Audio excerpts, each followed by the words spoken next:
they had three major policies that were going to be followed.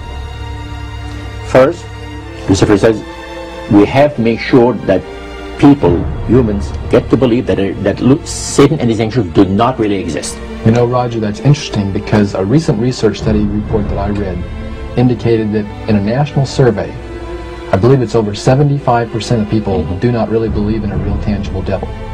But there is one. The next thing, the three-parts policy that they had adopted there, the second one was to find a way of being able to get total control of people's minds. And that would be done by taking hypnotism out of the realm of the occult and introduce it as a new science for the benefit of mankind. They felt that by taking hypnotism out of the realm of the occult and introducing it as a new science for the benefit of mankind, they could then use people of great renown, educators, people of capacity, that would do great things, such as supposedly regress people in time to former lives.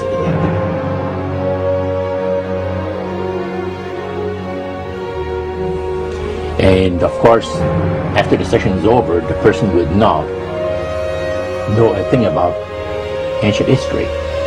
And the person she or he has talked about performing, you know, certain deeds, we'll say, 3,000 or 4,000 years ago.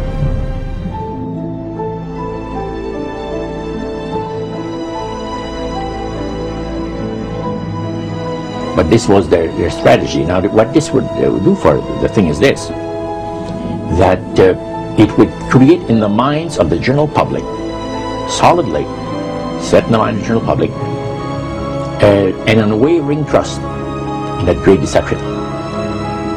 So now this would be a way of de-Christianizing the Western world through the avenue of mysticism. The three things were, number one, that they did not want Satan did not want the human family to think that he or his angels existed. Right. The second point that you made had to do with taking control of people's minds. That's right. The third point was what? Was to destroy the Bible without burning it. Okay. See? And what was his strategy on that? On that, it was very interesting. Because after the Great General Council, it was decided that Satan would tutor Charles Darwin personally in setting up the principles of his theories of evolution. He was tutored by Lucifer himself, fallen Lucifer.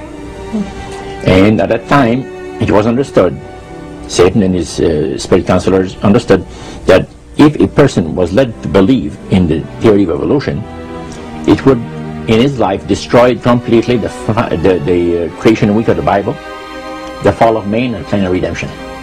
It would do away with it. Anyone that teaches a theory of evolution is considered to be a minister of a great religious system.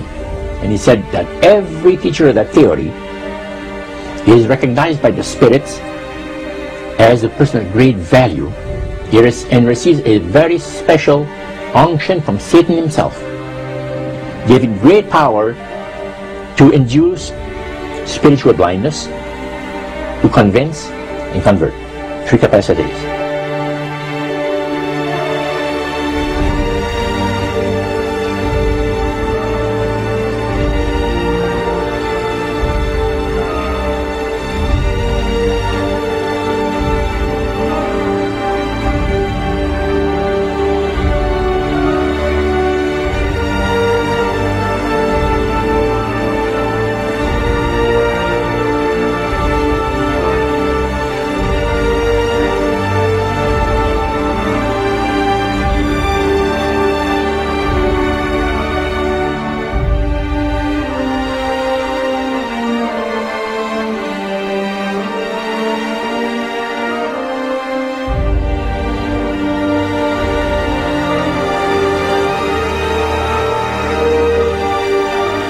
This is the grain plane, the master's grain plane. for harvesting the nations, for harvesting the multitudes of the earth into his cause, just before the close of the great controversy between the forces of good and evil. It's going to be done in a unique manner.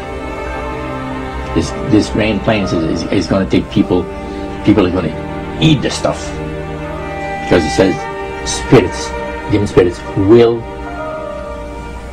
declare themselves to be inhabitants of far distant planets in the galaxies that are coming to warn the inhabitants of planet Earth of the impending destruction of the planet, unless something seriously proper is done to avoid it.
Use this metaphor. If you think about Aladdin and his lamp, you've probably heard of that one.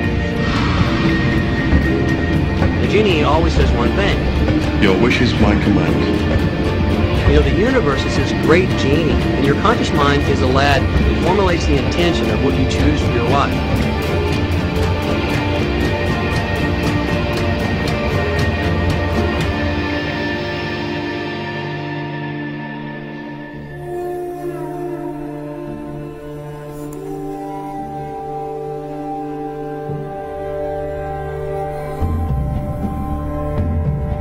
At the very heart and core of all these secret societies lurks the Kabbalah.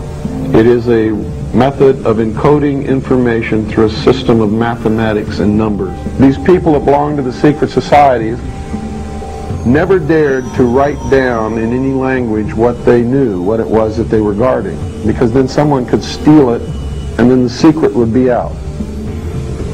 So they took this knowledge and they made it occult through a system of encoding, encryption, one of which is mathematics, numbers.